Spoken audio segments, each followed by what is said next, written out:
लेकिन सबसे पहले संविधान, रोटी कपड़ा और मकान, ये नारा हमेशा लगता रहा और आज भी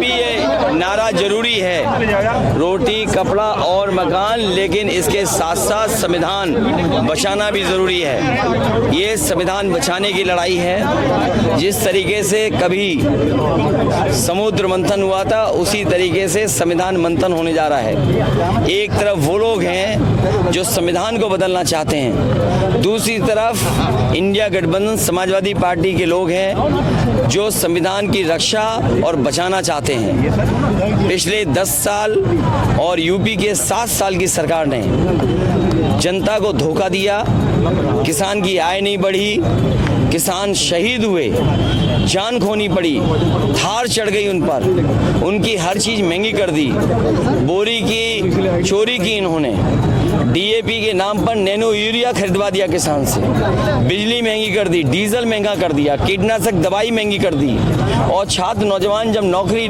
लेने निकला तो उसके परीक्षा के पेपर लीक करा दिए, परीक्षाएं रद्द हो गईं। तो इन नौजवानों ने और किसानों ने मन बना लिया है कि इस बार भारतीय जनता पार्टी को हटाने का काम करेंगे, संविधान बचाने का काम करेंगे। प्रधानमंत्री केजरीवाल ने कहा कि योगी बाबा को चुनाव के बाद हटा दिया जाएगा, क्या लगता है? देखिए, लगता तो यही है कि जब ये इस स्तर पे आ जाएं कि अगर मैं किसी मंदिर के दर्शन में जाऊं, मंदिर में जाऊं और वहाँ के पुजारी, वहाँ के पंडित जी मना करें कि धो मत, लेकिन बीजेपी के नेताओं ने धोने का काम किया। अगर ये जा नहीं रहे होते तो मंदिर को धुलवाते क्या ये? क्यों मंदिर को धुलवा रहे हैं? इनकी जो कहानी शुरू हुई है, आजकल इनके भाषणों की कहानी सुनी है आपने? अगर एक भी पेपर रद्द जो हुए हैं उसके बारे में एक बार भी सरकार ने कुछ कहा हो? जो निवेश के बड़े बड़े आयोजन हुए, लखनऊ में, दिल्ली में इन्वेस्टमेंट मीट हुई, डिफेंस एक्सपो हुआ, G20 हुआ, अगर आपके क्षेत्र में आपके यहाँ कोई निवेश आया हो तो बताइए आप। तो निवेश आया नहीं, नौकरी दी नहीं, रोजगार मिला नहीं, किसान की आय बढ़ी नहीं, बिजली महंगी कर दी, दवाइयाँ महंगी कर दी। और ताज्जुब तो इस बात का है कि वैक्सीन वाली कंपनी से भी आपने चंदा वसूल लिया। और पहले तो बुखार ठीक हो जाता था 500 mg पैरासीटामोल गोली खाने से, और जब से बीजेपी की सरकार आई है 650 mg की गोली खाने के बाद भी बुखार नहीं उतर रहा है। बताओ घोटाला है कि नहीं है? और मोटरसाइकिल कितनी महंगी कर दी, गाड़ी कितनी महंगी कर दी, बिस्किट के पैकेट छोटे कर दिए और नैनो यूरिया बनाने वाले उद्योगपतियों की तरह विदेश भाग गए। बताओ भारत छोड़ के चले गए कि नहीं चले गए? नैनो यूरिया कह रहे हैं यूपी में 80 में 80 सीट, 4 देखिए चुनाव हो गया है। सच्चाई ये है कि 79 सीटें इंडिया गठबंधन जीत रहा है, बीजेपी हार रही है।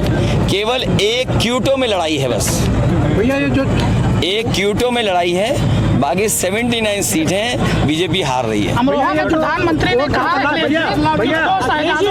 हो रही है और जनता ने उनको रिजेक्ट कर दिया है, क्या कहेंगे इस पर?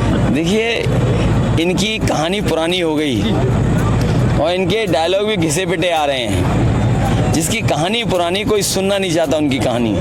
आपने देखा क्या कहानी सुना रहे हैं? तो ये जिनकी कहानी कोई सुनना नहीं चाहता, डायलॉग कोई सुनना नहीं चाहता, घिसे पिटे डायलॉग बोल रहे हैं, तो उससे घबराहट हो रही है इनके अंदर। आपको शहजादे कह रहे हैं, परसेंट कम हो रहा है, परसेंट जो है ये सवाल ये नहीं है। ये शहजादों को इसलिए याद कर रहे हैं कि देश के शहंशाह हटने जा रहे हैं।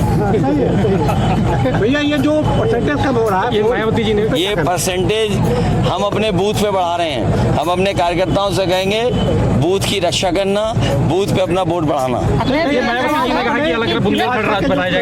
क्या?